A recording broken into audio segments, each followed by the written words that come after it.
Spirit Switchboard, airing live on the United Public Radio Network, 105.3, New Orleans.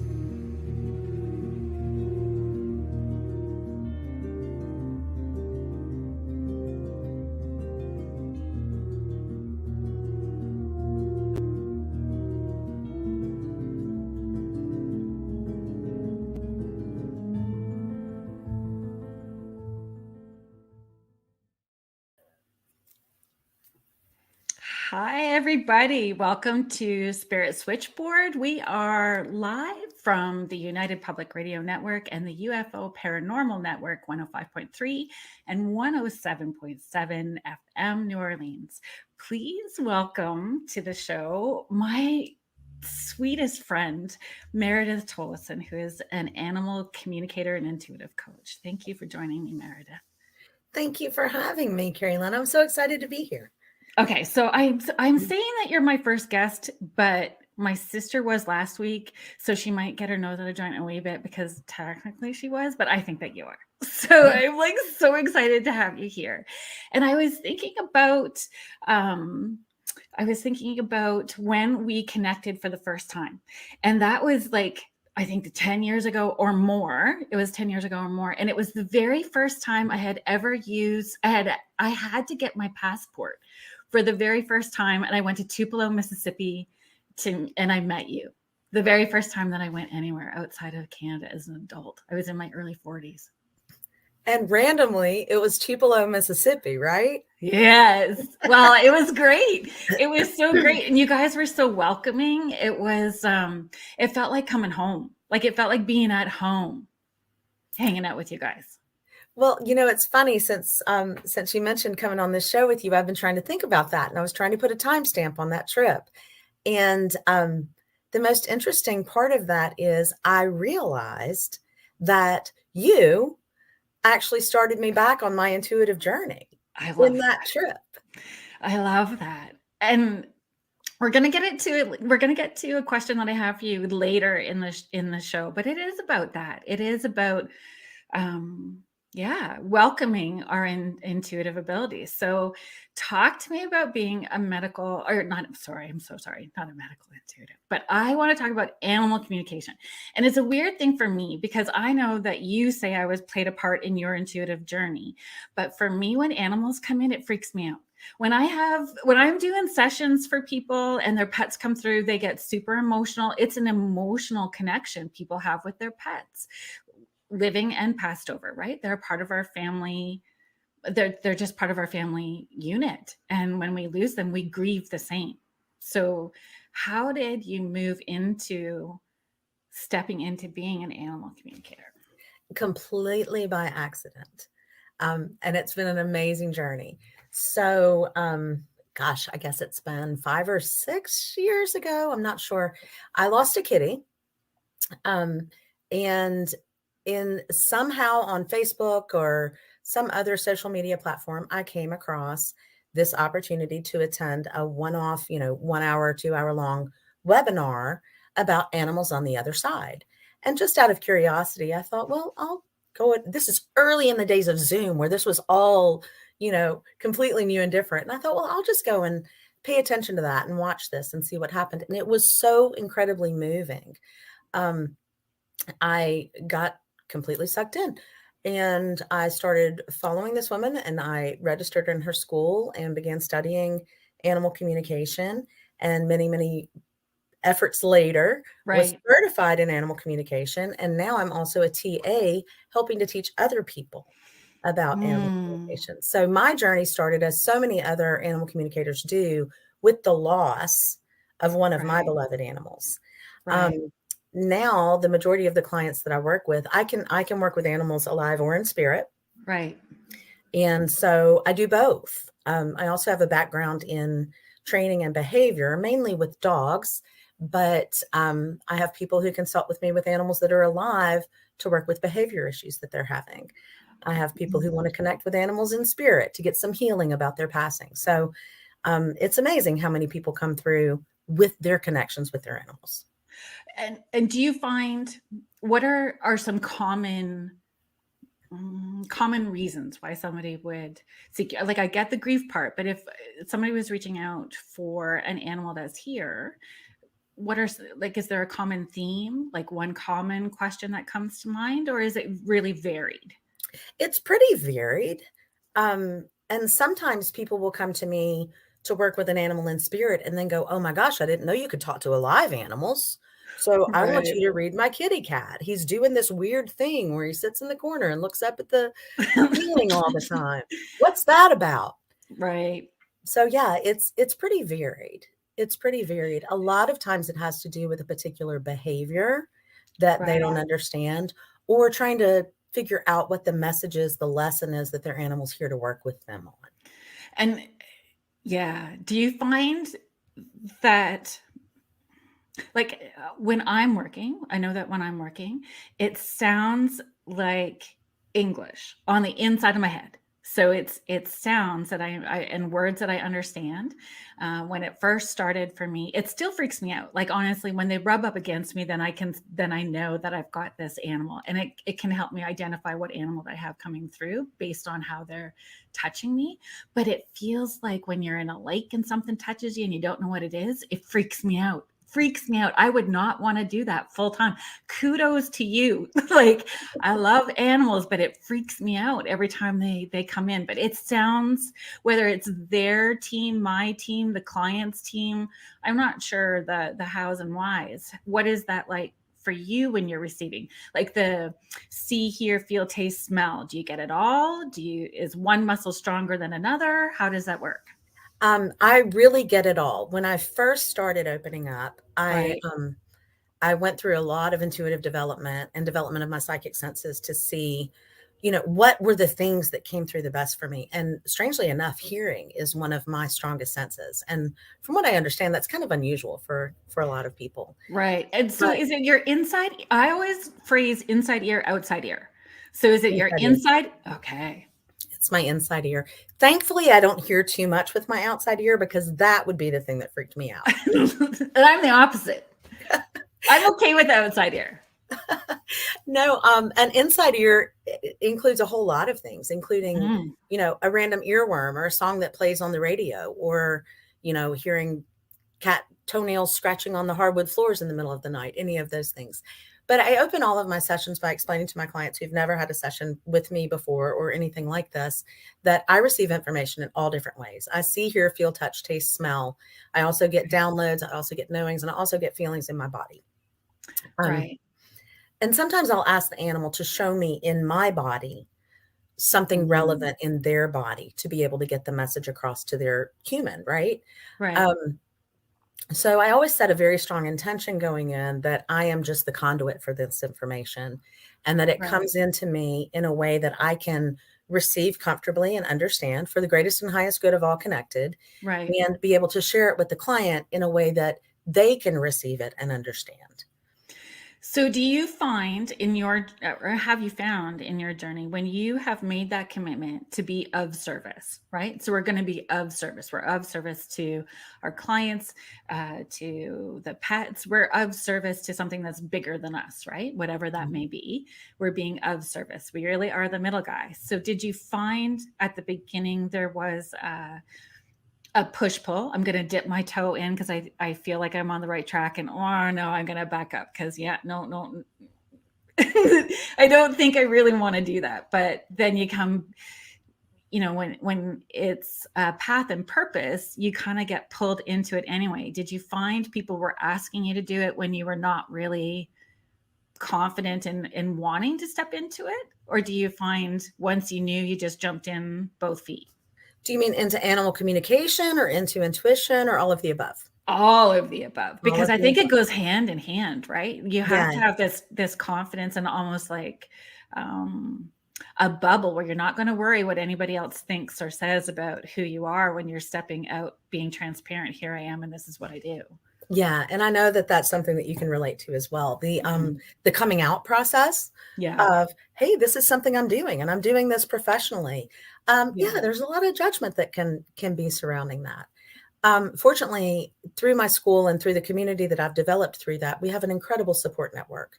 And, we have regular, gatherings and meetings where we support each other in that, because I mean, it is a thing. There are people who are still going to step forward and be like, this is really, you think you're doing this, it was, to answer your original question, it was almost a compulsion. Like I couldn't help myself. Right. I've always been a fixer, a supporter, a doer. I want to help people. I want to help people feel better and heal wounds and all of that. But I never knew in what capacity I was intended to do that. Obviously, medical school wasn't my thing, counseling sort of seemed like a path for me. And then this happened to me, and I'm able to help people heal and help people find their greatest and highest selves through the work of their animals. Right. So I almost can't help myself. It's amazing. And the animals keep bringing me in, even more so than the people. Right. That's so lovely. Right. It's just lovely. Everything. Yeah. And so have you had the experience, like, I know that you say that you mostly work with or dogs are originally the thing, right? Dogs are originally the thing. And you started after losing your kitty. But do other animals come through as well too? And do they show you the exact same way, or do different animals present differently when they are coming through to you? Like is the process the same? The process is completely the same. And interestingly enough, when I connect with an animal, they rarely show me their physical form. And I don't know. Interesting. Yeah. I don't know how different this is from the work that you do. Like I always wanted to see the outline of a person standing in front of me, until you do. Until you do, right? Yeah. I do a lot of grounding and clearing and protecting to be sure that I don't have like random animals just showing up talking to me all the time. Right. So really, I only connect with an animal when I am setting the intention to connect with that animal. And more often than not, what they show me, and I see it almost like a video playing in my head. Right. They'll show me images that are significant for the purposes of that reading on that particular day. What does my human need to know about this situation on this particular day? So one of my favorite examples, this was even while I was training and I was practicing with a colleague, I kept seeing this great, big, enormous, like bulldog, like Spike the Bulldog on Bugs Bunny. Yeah. The great big guy. Well, the dog I was reading was actually a teeny tiny little toy poodle who wore, bows in her hair and glittery collars around her neck. But she fancied herself this great big bad bulldog. And so that's what she showed me. Right. So I've learned through experience and for doing this for quite a few years to never tell my client, so I'm seeing this great big bulldog and I think that's what your animal looks like. Right. I've learned that the animals show me what it is they want me to know about their personalities and about the messages that they have for their people at that particular moment, on that particular day, at this particular space and time. Right. Yeah. So I've had that sort of a similar journey as well too, with people or with pets that have crossed over at the beginning, receiving in a certain way, and that muscle grew. So the more work I did, that muscle grew. And so there was a little more clarity attached to what they were showing, especially personalities. And I see that as well too, right? They may have passed when they're older, but they want to present like they're younger when they were feeling at their best.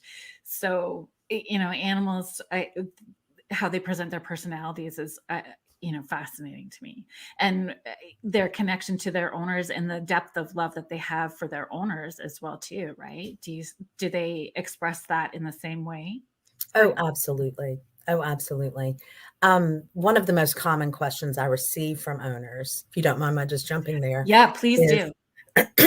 Are they okay? Especially for animals that have crossed over. Are they okay? Did I do the right thing if they had to help them cross over? Yeah. Did I do it too soon? Did I wait too long? Are they mad at me? Or, these are very, very common questions. We always try and rephrase the question in a way that gives the animal more of an opportunity to elaborate on their response rather than yes, no, it's okay, any of those things. What do you want your human to know about how you feel about the way that you crossed. Right. And And I sometimes, for me, I try to remember too, those yes, no questions sometimes feel like anybody could sit here and answer a yes, no. Show me them more around it so that there's a little bit more evidential and depth to what I'm about to share. So that sounds exactly like what you're saying, right? yeah, You yeah. want more depth to it. Right, right. It just gives them an opportunity to share more of significance that will bring their human the healing or the peace or the release from guilt or whatever it is that they've come to me with a question about on that particular day. Right.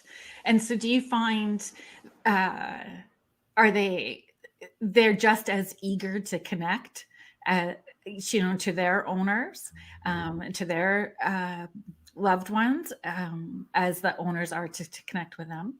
Absolutely. Absolutely. It's almost like they're so relieved and excited to have the opportunity to have a voice. Right. And that's what I consider about the work that I do is giving these animals an opportunity to have a voice. They're communicating with us all the time. Anyone who's ever lived with a pet knows that there are subtle signs and communication options. And we as humans are the ones who are blocking that communication. So for these animals, especially on the other side, to have an opportunity to say, here's what I've been trying to tell you. They're so excited to have that chance to get a message through. So then what would be a tip that you could give to a pet owner to be more open to those signs, like how to read their pet or to understand them when they're living? Pay attention, open yourself up, trust. That's the biggest thing, right? Trust.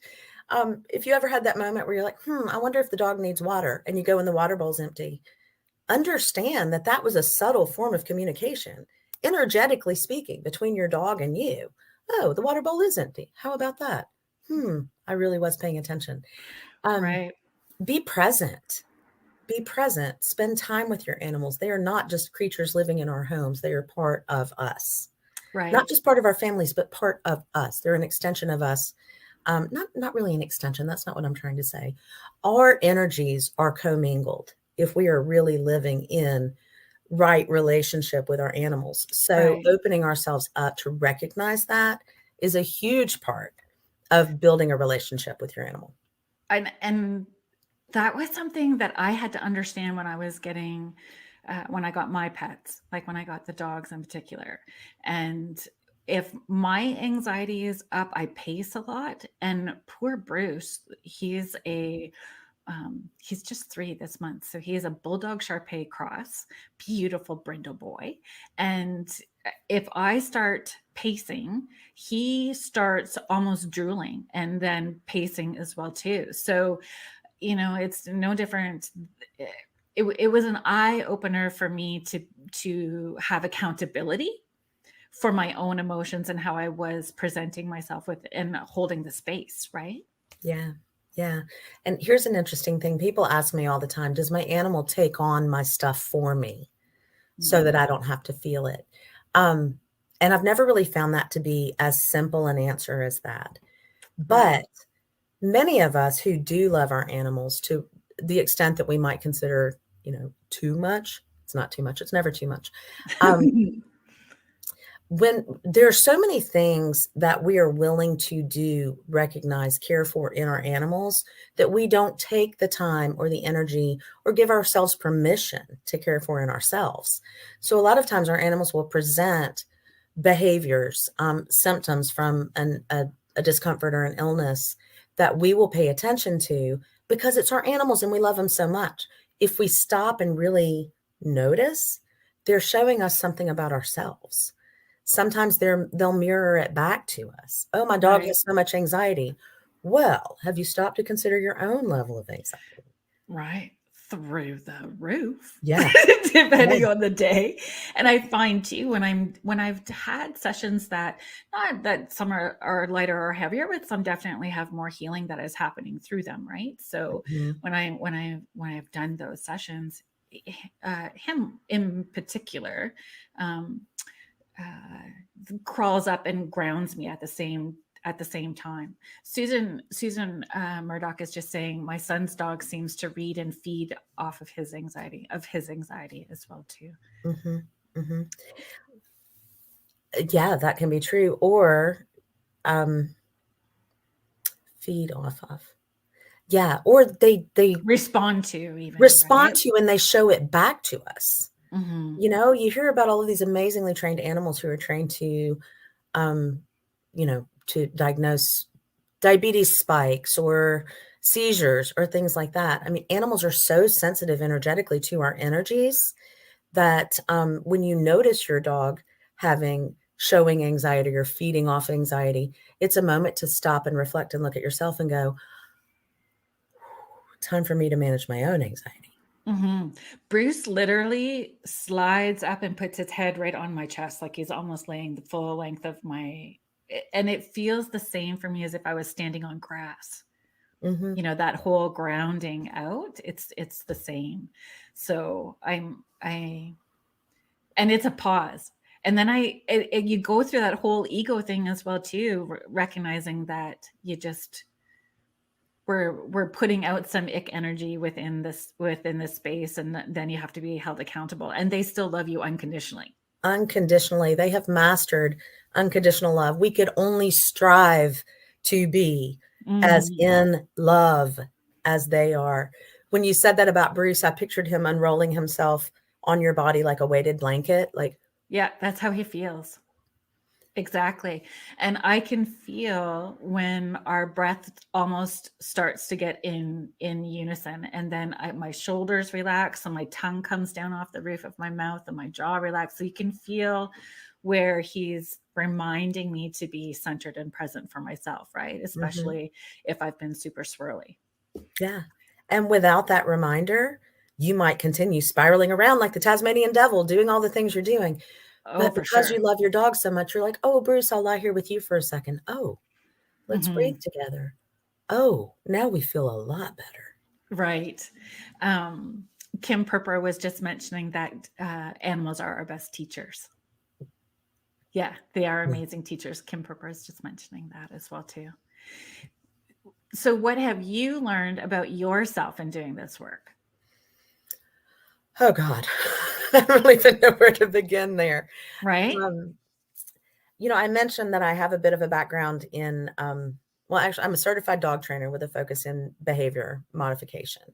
And I'll tell you a little bit of the story of how I got there, if that's... I would love to hear it. Okay. So I was raised by Siamese cats. Only had cats, never had dogs in my life, in my home, in my life. And then 20 some odd years ago, my Vader would have been 20 this past year, brought in a dog, big old black German Shepherd Lab. God bless him. And he was the best dog. And I'm so glad he was, because I wasn't ready to learn my lessons at that time. Is that Barnabas? Nope. This was Vader. This was Vader. 20 years ago. Right. And then came Zod. I've got crazy animal names like you do. Yeah. And we had the two of them for years and years and years. And then Vader started declining. Zod had never been without him. So we decided, what? Zod needs a puppy. Well, we decided not to go get one, to wait for one to find us. A dear friend had a litter of black labs, and we went to meet them, and we accidentally got two.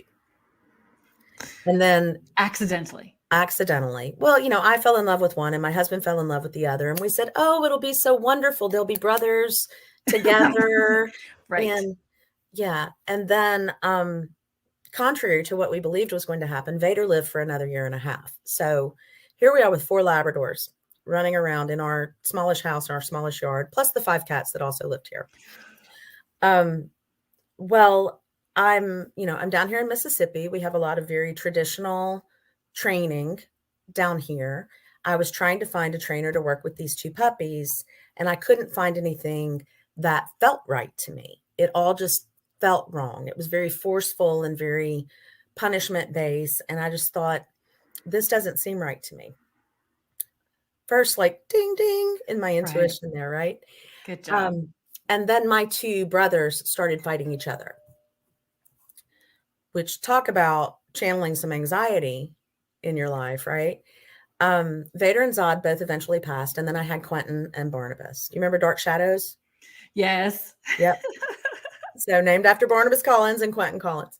And I couldn't find a trainer that I felt satisfied with. So I went and studied for 2.5 years and became a positive reinforcement dog trainer. That's so brilliant. Yeah. Well, yeah. I mean, and I thought, well, this was what? Barnabas will be 10 July the 4th. So this is 9+ years ago. And I thought, here I am in my early 40s, and I've finally discovered the path I want to be on. As most of us women do. And then shortly thereafter is when I happened upon this webinar after my kitty died and discovered animal communication. Well, in my head, I thought, well, animal communication will support me in my training. Right. And what's ended up being the case is that my knowledge of behavior and my training has ended up being helpful in my animal communication. Isn't that interesting? But you followed the signs that brought you exactly where you were needing to be. Absolutely. Absolutely. End of that story is Quentin, the brother, had lots and lots of anxiety issues and reactivity issues and behavior issues and all of those things. How did I recognize that playing into my own emotions? I didn't until very late in the game, when I realized my own anxiety was through the roof. Was he playing off of me? Was I playing off of him? I still don't know, but I do know that he was a very significant, at that point, he was my greatest teacher. He taught me a lot about myself. He made me stop and recognize how much I was willing to do for others and how I needed to turn that back around and learn to do for myself. He passed in January of last year, leaving only Barnabas. And everyone started saying, you've always had so many animals. Barnabas needs a puppy. Go get Barnabas a puppy. And intuitively, and also from a self-care perspective, I was like, I don't have a puppy in me. I can't do a puppy right now. I've got to figure out how to recover from the last 9 years of managing this scenario and all of these issues that these two dogs brought together. I'm just going to let Barnabas let me know what he wants. Right. Barnabas is now living as an only dog, and he is living his greatest life. We have developed such an amazing relationship. It's like Quentin left. His lesson with me was complete in this body at this time. And the torch was handed to Barnabas. And now Barnabas is teaching me this lesson. These lessons, lots of lessons about growing and expanding and trusting and being true to myself and all of those things. It's been pretty amazing.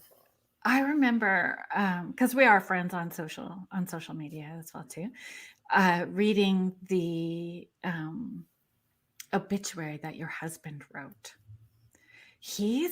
I cried. I was laughing and crying and weeping. So it's not just like it's your whole family that is so emotionally invested in and family oriented. So do you find that your loved ones that you are living with, their intuitive connection is also grows just from being in proximity with you in what you do and how you teach and how you interact, even if you're not even aware of how you are responding? Are they opening up as well too?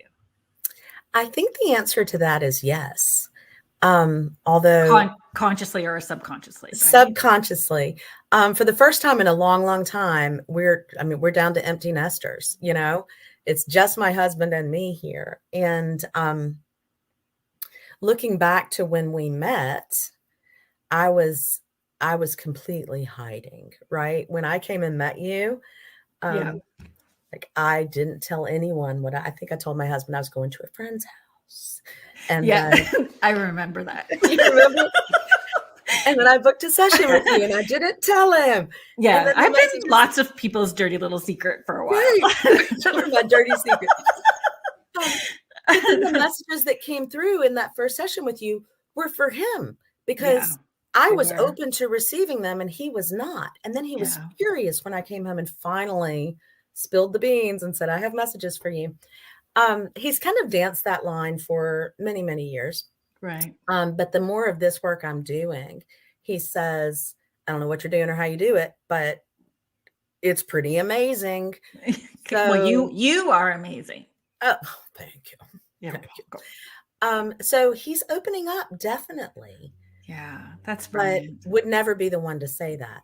Now, what I have discovered is being in my geographical location when I first started doing this practice work, like I had to do animal communication readings for 20 people in order to get certified. And I was like, well, I'm going to have to call from my college friends up in New England and my, my woo-woo Right. friends up in Canada. And who do I know on the East Coast?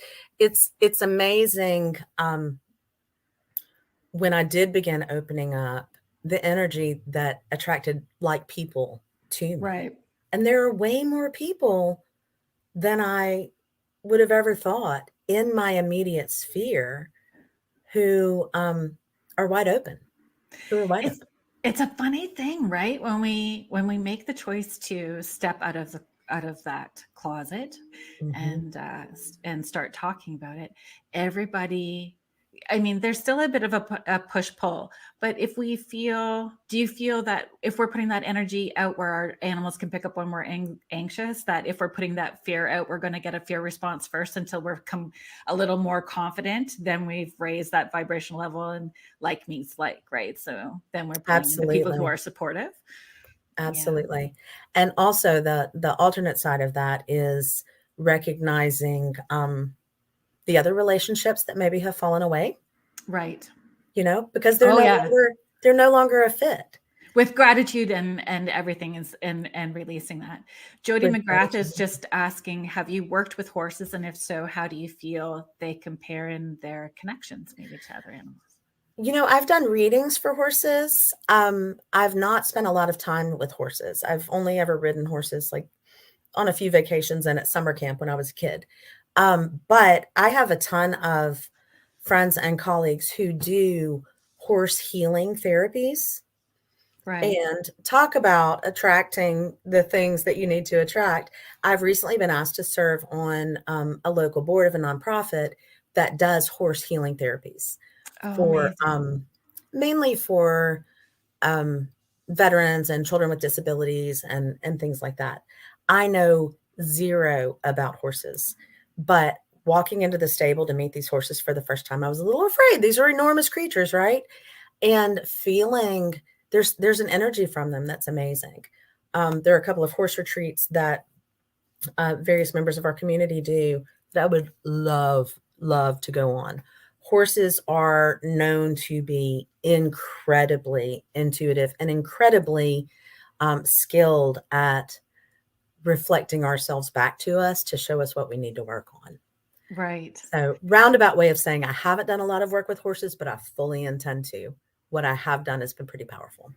So in that intention, do you find people are starting to ask you more about horses? So it's like these little trickles of this question pointing you into, okay, I guess that's the next step where I'm needing to go. Every time I look up, there's something else about horses getting put in front of me. Time to Yeah. do this, time to do that. And at least I'm finally open enough to recognize them and go, okay, I hear you. I hear you. We're getting there. Yes. So let's talk about the Animal Communication Collective. Oh, it's my favorite thing in the whole wide world.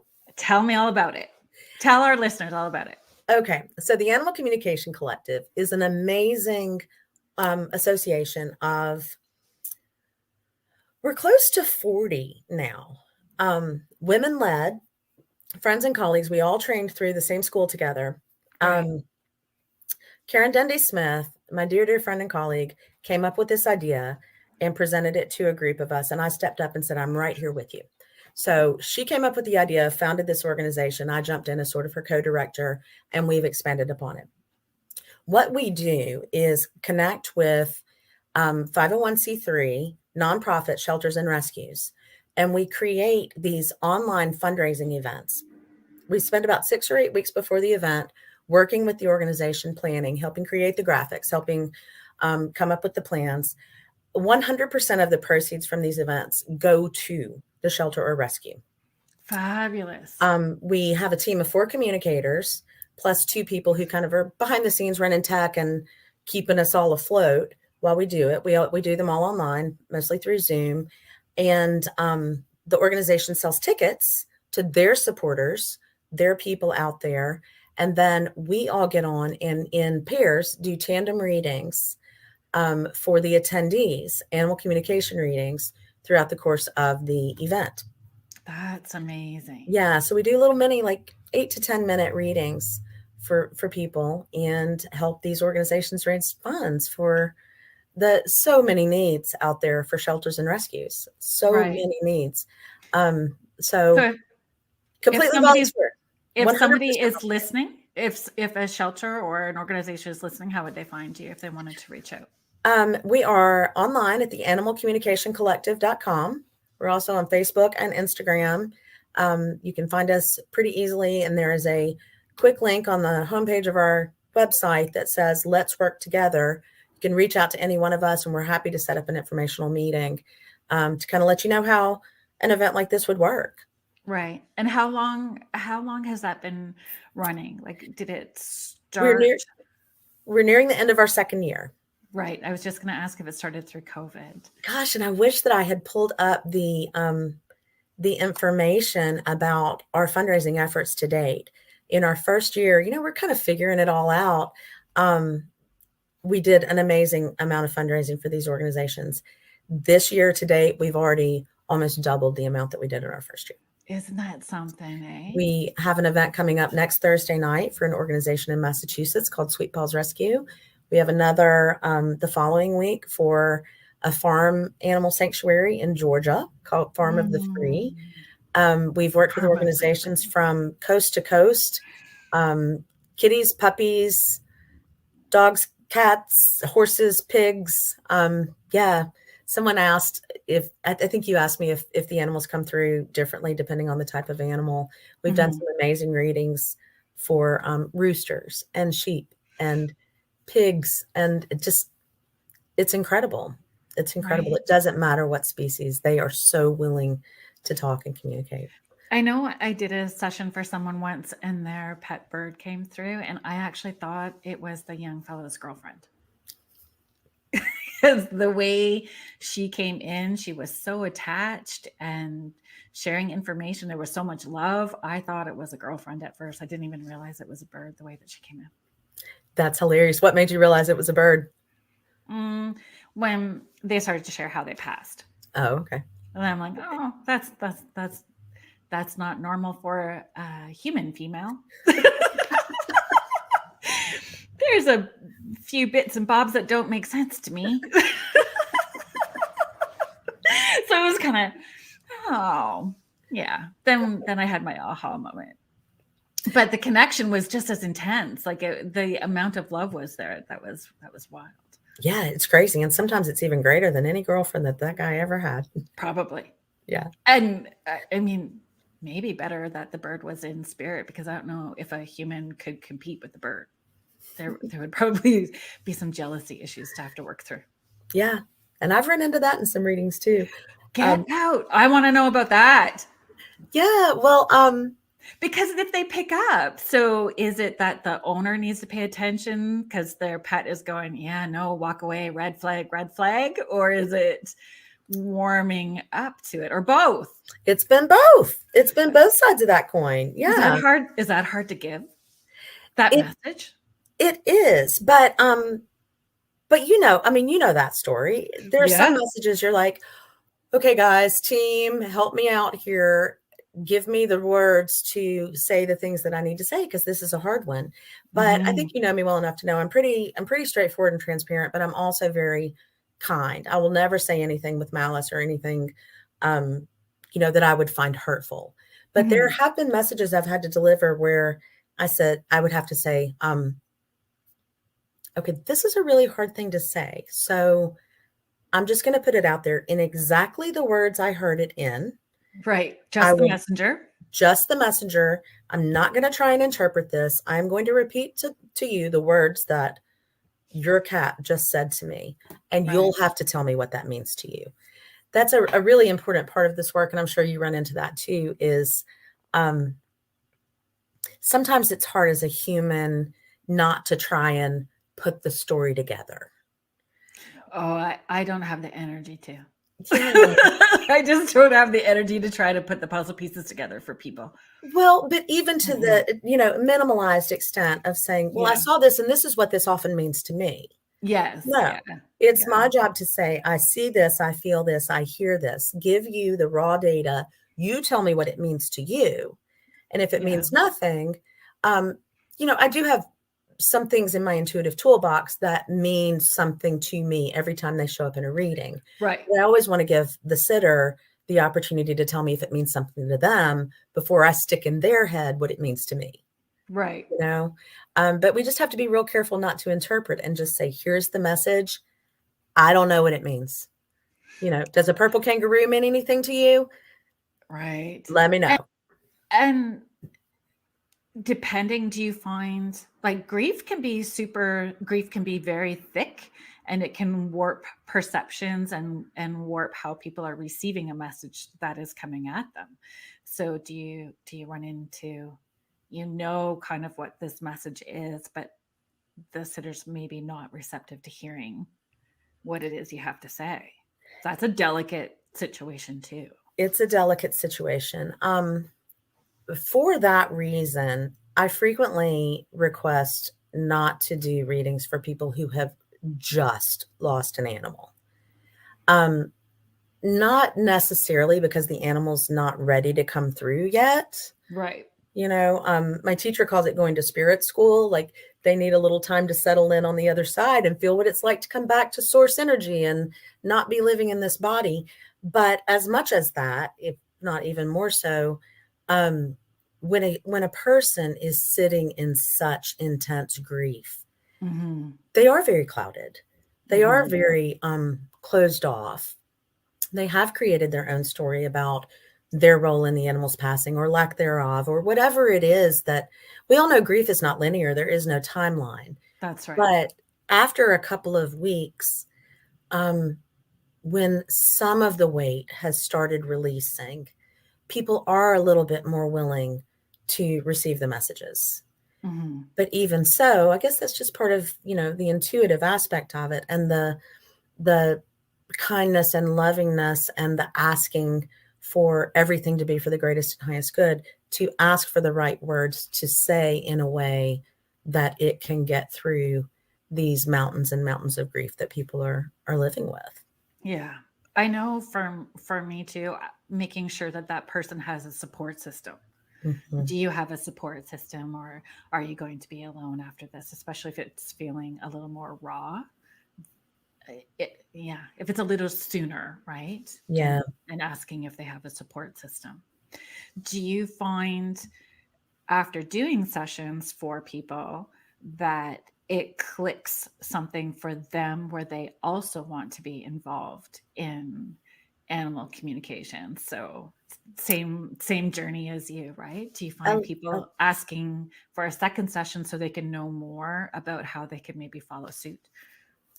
Yes, I'm not going to say that's always, but I definitely tend to attract. I've never considered myself a teacher. I've Really? considered myself, yeah. I said that feeling like Scooby-Doo. Really? Like, yes. Because I immediately was the first vibe. Cheerleader, support system, that those are words that I associate with you. And I think that you have the gentleness to hold space for people to come to their awareness and guide them with love. Like, I just think you'd be a brilliant teacher. Holding space and supporting people, yes, that is my thing. But I kind of like to be in the wings, not center stage.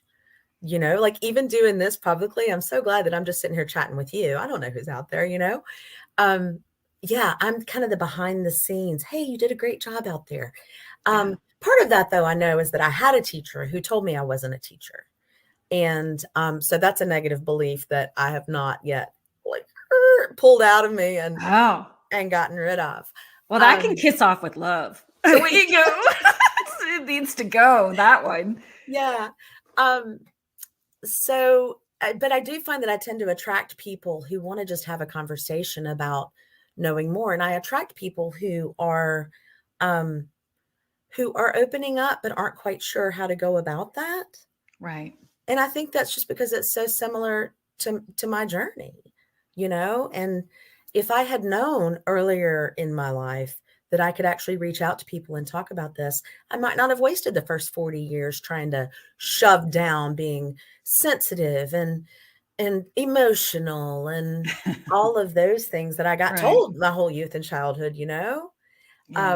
if I had realized earlier that my sensitivity, my compassion, my emotion, all of those things are actually my greatest gifts rather than something that I needed to figure out how to overcome. Or Maybe I tone could have, down. yeah, maybe I could have taught people earlier, but I bring in people with those same questions. And I think the majority of people who are in intuitive work um, had a similar experience. We all probably knew something from early on in our lives, but then squashed it to do the right thing, to get the job, to get married, to have the kids, to get the whatever. And now we're like, ooh, but this is what I've always been. And Right. oh my God, I'm so happy to be surrounded by a community who also understands that and who also supports me in that. And we all support each other. Yeah. It's pretty amazing.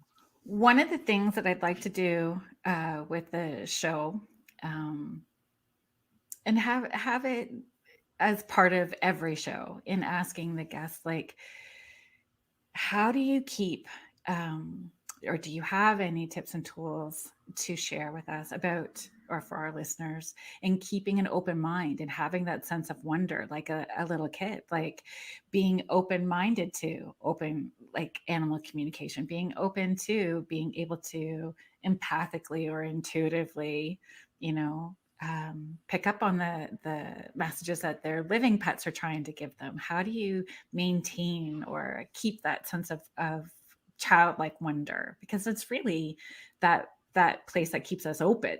Mm-hmm, mm-hmm. That's an interesting question for me, and I hadn't really ever considered that before, because I think in terms of opening up and doing this work, I have such a sense of childlike wonder that it's never occurred to me to have to figure out how to get that. In Yeah. fact, part of this was during COVID, when we're all like, well, what are we going to do? We can't go anywhere. And I signed up for so many webinars, some of which I forgot about, never actually went to. But even now, there are so many more things I want to learn. There's so many more aspects of this work and other versions of this work that I want to study. And it's just finding the time and the energy to do that. My best friend tells me I'm a lifelong learner, but if I could sit and study and learn all of these things from all of these amazing teachers, I would do it.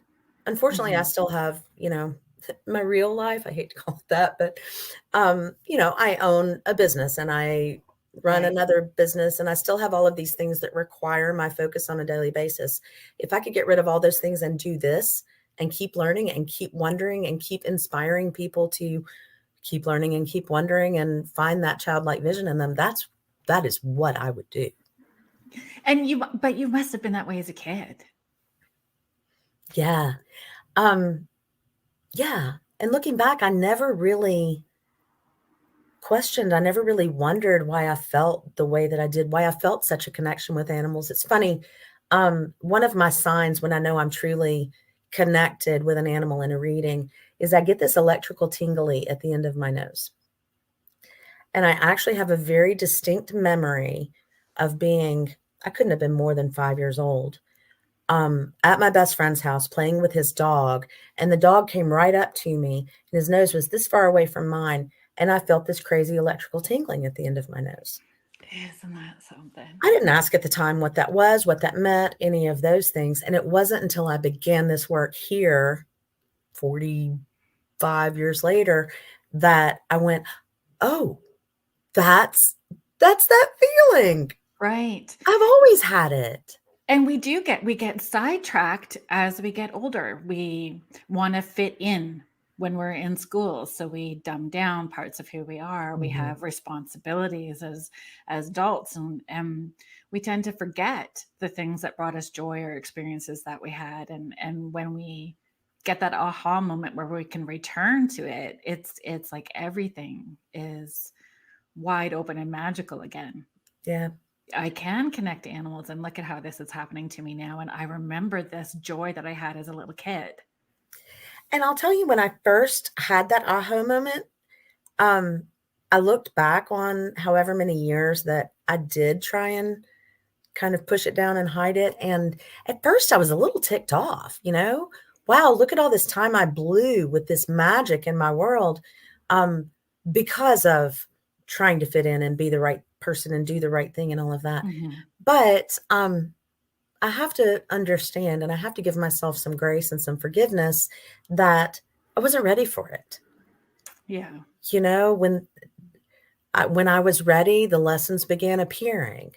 And the key now is just to stay open to them and let them keep coming, keep seeking, but keep allowing at the same time. So do you find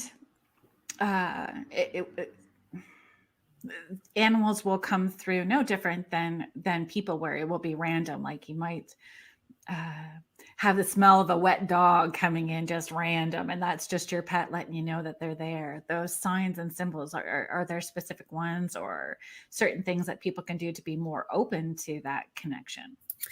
I tell people to just allow themselves to be open to the possibility that these things will come through. Some of the most common are, hearing your dog bark in the middle of the night, or hearing the cat scrambling on the hardwood floors, or munching on kibble in the laundry room.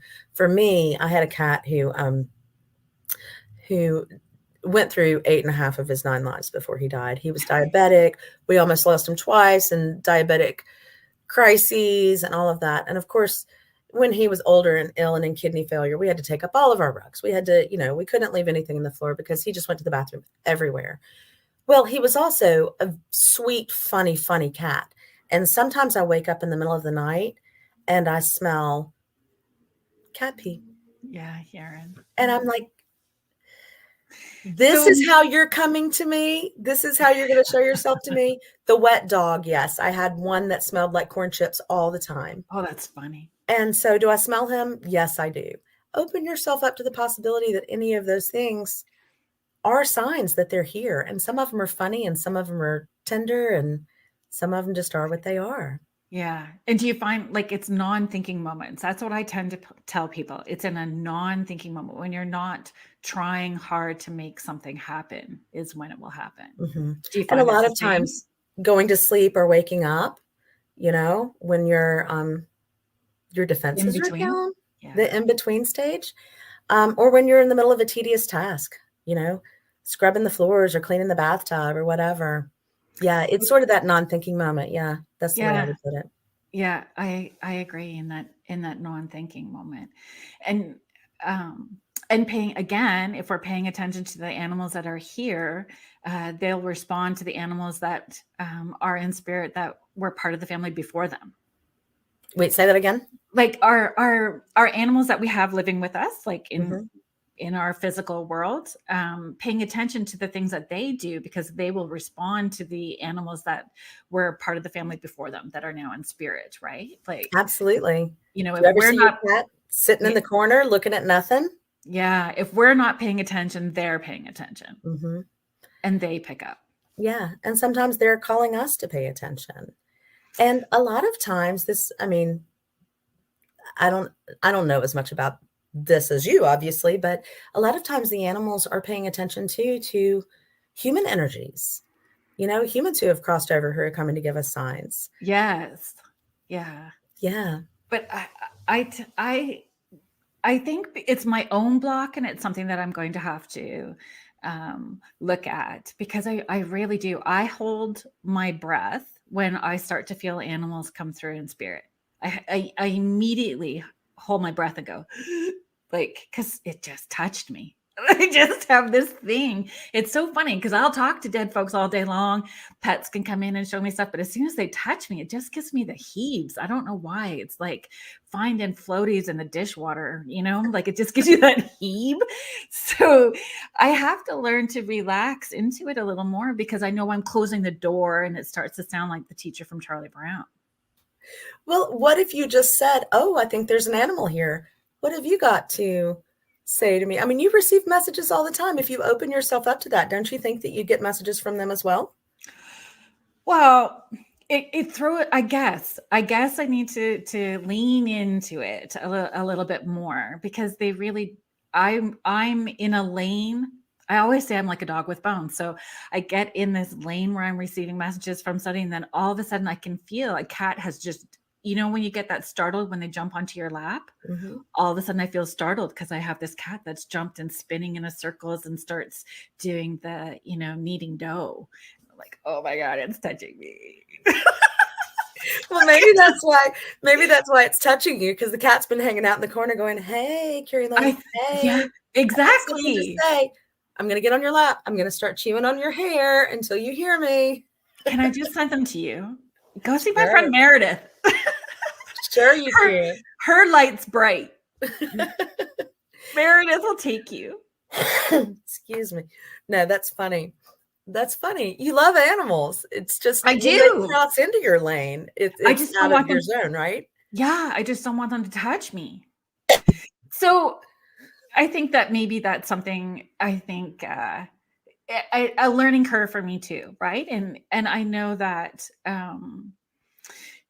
setting those rules and boundaries with people in spirit, I felt more comfortable saying this is working for me and this doesn't. So is it the same as, can you do the same with animals when they're coming in? This is working for me. You're just not allowed to touch me, but you can show me things. Does it work the same? Sure, absolutely. Absolutely. And I feel like a child. I wonder, like, educate me, Meredith. Yeah, I just, I create a boundary around me. They're, it's not like they're just showing up and talking to me all the time. I invite them in and I say, this is a good time. And sometimes, if they're coming in a way that is not completely comfortable to me, I have to back up and consider what my intention was. Okay. Going in. And then, yeah, I can say, okay, this isn't working for me. This is too frenetic, or it's a little bit scary or whatever. Show this to me in a way, tell it to me, smell it to me, show it to me, whatever, in a way that I'm comfortable with and I can understand. Because if I'm anxious with the message I'm receiving, I can't possibly deliver that with clarity to my client. And not wanting to upset a client by presenting something that feels anxious as well too, right? Right. Especially if they're stuck in a trauma, if they're stuck in the trauma of that passing. It just, right. Yeah. Of course, salt in the wound. There are plenty of times that I've had to say to a client, I'm feeling a lot of anxiety. I'm feeling that, that feeling in the top of my stomach, like you just passed a police officer going 30 miles over the speed limit. I'm feeling all of that. I don't know. I've never done that. Have you? Of course you haven't. I was so nervous going on that Natchez Trail. The Natchez Trail, that I just did not want to get pulled over there. Well, it's 50 miles an hour. There, drop offs on either side. You kind of have to creep. You just hope you were doing it in the fall when the leaves are pretty and the trees are blooming. I know, it's so crazy. I miss Tupelo. I miss everybody there. Well, come on down, honey. We'll have us a big old time. I think so. We'll have us a big old time.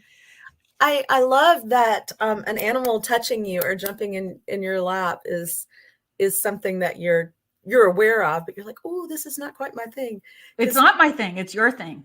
Yeah. But, there's so much about your thing that I've wanted so much. Oh my gosh, if I could just see someone appear in front of me. But what would I do if that actually happened? There's no telling. You'd go call Carolyn. That's a Carolyn, guess what happened? I'm okay with that. And we can support each other in the journey, right? Which is what it's all about. Yeah. How can people find you? So you can find me. My website is meredithtollison.com. I'm on Facebook. I'm on Instagram. I'm an Instagram idiot, but I'm learning. I'm trying so hard. It's a whole other beast. Absolutely. And then again, through the Animal Communication Collective, links to all of our team members are right there on the website. So you can find me in a lot of different ways. And I just keep popping up in these online things. So maybe you'll trip over me somewhere else too. Oh, that's fabulous. Thank you so much for being here. Thank you for sharing time, space, and energy with me and all of our listeners. Thank you to everybody that's been hanging out with us today. Thank you to all the people in the chat rooms, and a huge shout out to the United Public Radio Network and the UFO Paranormal Network 105.3 and 107.7 for giving me this opportunity and having you on here. This was brilliant, my friend. Thank you so much. It's been such a joy and just such a pleasure to sit and chat with you.